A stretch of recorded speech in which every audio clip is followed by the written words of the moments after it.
నమస్తే, నేను మీ Gopi. Welcome back to our channel. ఈరోజు మనతో వచ్చరికి సీనియర్ జర్నలిస్ట్ జగదేవ్ గారు ఉన్నారు. సార్ నమస్తే సార్. నమస్తే. సార్, పిఠాపురంలో పవన్ కళ్యాణ్ మీద దాడి జరగడానికి కుట్రలు పడుతున్నారని నాగబాబు గారు ఆరోపించారు. తాడిచెట్టు రాజా, మిథున్ రెడ్డి తదితరులు అతని మీద బాంబు దాడులు అయినా సరే చేద్దామని చాలా కుట్ర పడుతుందని నాగబాబు గారు ఆరోపించారు. ఈరోజు దానికి మీరేమంటారు? డైరెక్ట్గా వాళ్ళ పేర్లు ఎత్తి మరి ఆరోపించారంట. అవును. అంటే అదే అంటే విమర్శలు కూడా వ్యక్తిగతంగా పేర్లు పెట్టి మాట్లాడే స్థాయి వరకు వచ్చేసిందంటే రాజకీయ ఎన్నికల పండు అనేది పక్వానికి వచ్చిందని అనిపిస్తుంది. అంటే బాగా ఈ ఒకవైపు ఎండలు బాగా మండిపోతున్నాయి, ఎండల కన్నా రాజకీయ వేడి ఎక్కువ మండిపోతుందని కూడా టాక్ ఉంది. సో దీని అందరి బట్టి చూస్తే మనకు ఏం అర్థమవుతుందంటే పవన్ కళ్యాణ్ గారి విషయంలో చాలా వరకు వాస్తవం ఉండొచ్చు. ఎందుకంటే ఆయనకి ఈ వేల మధ్యలో బ్లేడ్లు పెట్టి కట్ చేశారని, అంతకుముందు ఒకసారి ఎక్కడో అమలాపురం రాజోలకు సంబంధించి సభ అయినప్పుడు కూడా రాళ్ళు సోడాబుడ్డీలు విసరడానికి ప్రయత్నించారని, ఇట్లా రకరకాల బట్ దానికి జన సైనికులు చాలా తెలివిగా తిప్పుకొట్టారని చాలా రకాలుగా. ఇప్పుడు అంతకుముందు కూడా ఆయన ప్రభుత్వాన్ని విమర్శిస్తున్నప్పుడు కూడా ఆయనకి థ్రెటనింగ్ ఉందంటే కదా రామ్ చరణ్ కూడా ఒకసారి స్పందించారు. ఆయన ఏమైనా బాబాయ్ని ఏమైనా చేయాలనుకుంటే ముందు నన్ను దాటుకుంటూ వెళ్ళాలి అన్నట్టుగా మొదటి నుంచి కూడా ఆయన ఏ సెక్యూరిటీకి పట్టించుకోకపోవడము, తరువాత కొన్ని రకాల సెక్యూరిటీ వాళ్ళతో మాట్లాడుకొని అన్ని రకాలుగా సెక్యూర్గా ఉండే ఆ వారాహి వాహనాన్ని పెట్టుకోవడం, ఇవన్నీ మనం ఒకటి చూడటం జరిగింది. అయితే ఇప్పుడు ఆయన ఓటమి కోసం చాలామంది పరితపిస్తున్నారు. ఎంత పరితపిస్తున్నారంటే చాలా ఎలాగైనా ఓడించాలి. అంతకుముందు పవన్ కళ్యాణ్ గారు కూడా ఇదే మాట చెప్పారు కదా, నన్ను ఓడించడం కోసం నా మీద ఎటువంటివైనా బురద చల్లడానికైనా సిద్ధంగా ఉన్నారు, అలాగే నన్ను ఓడించేలాగా ఇంటికి ₹1,00,000 ఇవ్వడానికైనా సిద్ధంగా ఉన్నారు. ఇంట్లో ఒక 5-6 ఓటర్లు ఉన్నారనుకోండి, ఇగో 1,00,000 తీసుకోండి, ఎవరు ఓటు వేయకూడదు మీరు అంటే ఎలా అయిపోయిందంటే మీరు మాకు వేయకపోయినా పర్వాలేదు కానీ పవన్ కళ్యాణ్ గారికి వేయకూడదు, అట్లాంటి నినాదంలోకి వచ్చేసారు.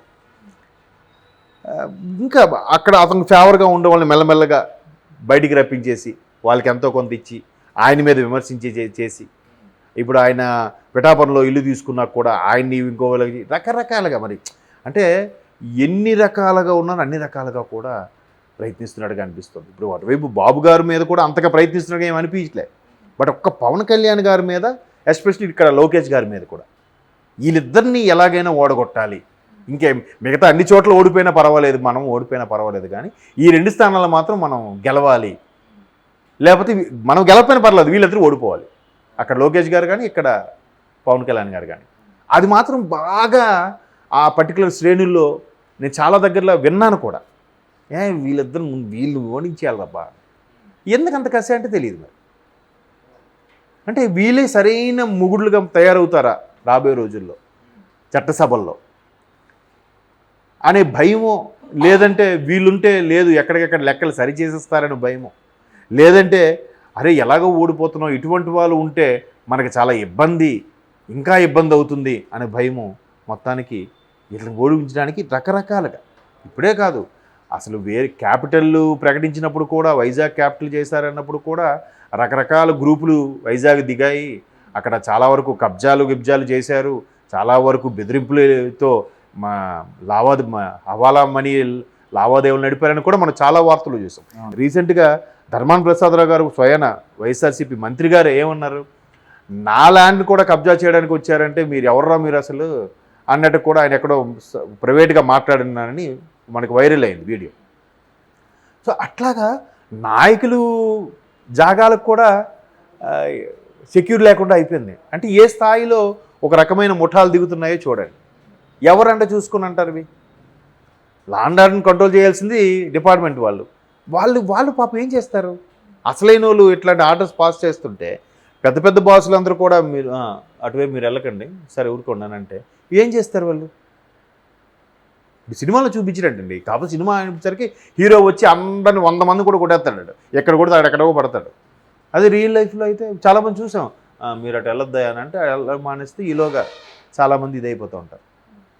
కాకపోతే పరపతి, రాజకీయము, డబ్బు ఇవన్నీ ప్రయోగించి వాళ్ళు ఎంతకైనా చేయాలని చూస్తున్నారు. చాలామందికి కొంతమంది బిజినెస్ మ్యాన్లు, కొంతమంది బాగా పేరు మోసిన బ్యాక్గ్రౌండ్ ఉన్న వ్యక్తులు కూడా రాజకీయాల్లోకి రావడానికి ఏంటంటే మా మాట చెల్లుబాటు అవుతుంది, మాకు ఏది కావాలంటే అది ఉంటుంది, పేరుకు పేరు, సొసైటీలో గౌరవం, దానికి తోడు డబ్బు యాడ్ అయితే ఇంకా బాగుంటుంది కదా అనే ఉద్దేశంలో చాలామంది రాజకీయాల్లోకి వస్తున్నారు. అయితే యువత రావట్లేదు. యువత ఎక్కువ వస్తే కొంతవరకైనా న్యాయం అవుతుందని ఒక చిన్న, ఎందుకంటే స్టార్టింగ్లో ఉడుకు రక్తం ఉంటుంది కదా, తర్వాత 4 దెబ్బలు తగిలిన తర్వాత వాడు సెటరేట్ అయిపోతాడు. కానీ అటువంటి యువత రావట్లేదు.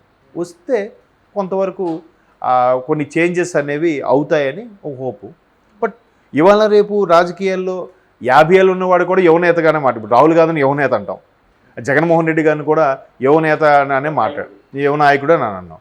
జగన్మోహన్ రెడ్డి గారు కూడా 50 ఏళ్ళు, పవన్ కళ్యాణ్ గారు కూడా 52 ఎంతో. అంటే బేబీ రాజకీయాలకు కొంచెం లేటుగా వస్తారు కాబట్టి, 30 దాటాకే చాలామంది వస్తున్నారు కాబట్టి, 30-35 దాటాకే 40 ఏళ్ళు 50 ఏళ్ళకి వచ్చేసరికి వాళ్ళు యువనేతగా పరిగణించబడుతున్నారేమో అని నా అభిప్రాయం.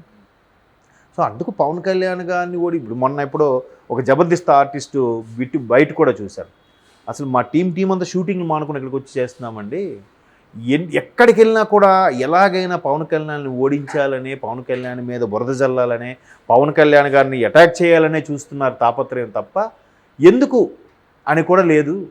బట్ ఎక్కువ మంది పర్సంటేజ్ మాత్రం పవన్ కళ్యాణ్కి ఫేవర్గా ఉన్నారు, బాగా నమ్ముతున్నారు. ఇట్లా ఎక్కువగా ఇట్లా దాడులు చేయడానికి ఉసుగొలిపేవారు, దాడులు చేయడానికి సిద్ధపడే వాళ్ళని చూసినప్పుడు కూడా ఇంతమంది ఆయన కోసం దాడులు చేయడానికి, ఆయన ఓడించడానికి చూస్తున్నాడంటే ఆయనలో ఏదో ఉంది, ఆయన ఖచ్చితంగా కాపాడుకోవాలి, ఖచ్చితంగా గెలిపించుకోవాలి అనే తపన జన సైనికుల్లో కానీ కూటమి శ్రేణుల్లో కానీ స్టార్ట్ అయింది. సార్ రేపు పిఠాపురంకి నాగబాబు కోరిక ఎవరైతున్న వరుణ్ తేజ్ పవన్ కళ్యాణ్ గారికి ప్రచారం కోసం వస్తున్నారంట, అది ఎట్లా ఉండబోతుందంట? వరుణ్ తేజ్ కూడా డైరెక్ట్గా చెప్పారు కదా, ఆయన బాబాయ్ పిలక్కర్లేదు, మా బాధ్యత అది, మా కుటుంబ సభ్యుడిగా నా బాధ్యత, ఖచ్చితంగా అవసరం అనుకుంటూ వెళ్ళి చేస్తానని. చేయొచ్చు, చాలామంది చేస్తారు స్వచ్ఛందంగా. ఇప్పుడు నేను జబర్దస్త్ ఆర్టిస్టులు కానీ కొంతమందిని సినిమా ఆర్టిస్టులు పేర్లు అనవసరం, వాళ్ళు స్వచ్ఛందంగా పవన్ కోసం మేము వస్తామని అంటున్నప్పుడు కుటుంబ సభ్యులు రాకపోతే ఇంకేమైనా ఉందా? కుటుంబ సభ్యులే ముందు ఉండాలి కదా, ఫస్ట్ సర్కిల్లో ఉండేవాళ్ళు వాళ్ళే కదా, వాళ్ళు రావాలి, వస్తే బాగుంటుంది, ఇంకొంచెం ఎంకరేజ్మెంట్గా ఉంటుంది కదా. ఎప్పుడు ఎవరి వైపు సపోర్ట్ ఇవ్వకుండా, ఎవరిని ద్వేషించకుండా, ఎవరిని విమర్శించకుండా ఉండే చిరంజీవి గారే కూటమికి సపోర్ట్గా మాట్లాడారు. ఆఖరికి తమ్ముడికి నా ఆశీస్సులు ఎప్పుడూ ఉంటాయన్నట్టుగానే మాట్లాడారు. అంటే పరోక్షంగా సపోర్ట్ అన్నట్టు చెప్పినట్టేగా. ఆ విరాళం ఇచ్చిన తర్వాత కూడా ఆయన వెర్షన్, అరే తమ్ముడు నా కోసం అప్పుడు అంత చేశాడు, ఇంటికి పెద్ద దిక్కుగా నేనేం చేయాలి అన్నట్టుగా ఆయన కూడా అదే చెప్తున్నారు కదా.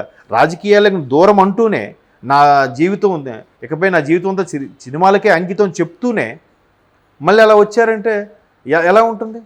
ఇండస్ట్రీ అంతా మ్యాక్సిమం పవన్ కళ్యాణ్ గారు వెంటనే నిలబడినట్టే కదా మరి. సో అటువంటి అంత ఆదరణ, అంత క్రేజ్ వచ్చేస్తుంది కాబట్టి వీడికి ఏం క్రేజ్, ఈయన ఏం చేయాలి, ఎలా తప్పించాలని పరితపిస్తున్నారేమో. అందుకే ఇన్ని బలగాల్ని, ఇంత టీముల్ని, ఇన్ని ముఠాలని దింపుతున్నారేమో. ఎంత ఇదైతే అంత ఇమేజ్ పెరుగుతుంది ఆయనకి. చూద్దాం. ఇక దీన్ని డిపార్ట్మెంట్ వాళ్ళకి కూడా ఆల్రెడీ ఇన్ఫర్మేషన్ ఉంటుంది కదా, ఎలా తిప్పికొడతారో, ఇంటెలిజెన్స్ వాళ్ళు ఎలా తిప్పికొడతారో చూడాలి. మరి ఎంతవరకు సేవ్ చేయగలుగుతారో, ఎంతవరకు ఆపగలుగుతారో, ఎలక్షన్ కమిషన్కి దీన్ని వాళ్ళ దృష్టికి ఎలా తీసుకెళ్తారో కూడా చూడాలి. మరి థ్యాంక్ యూ సార్.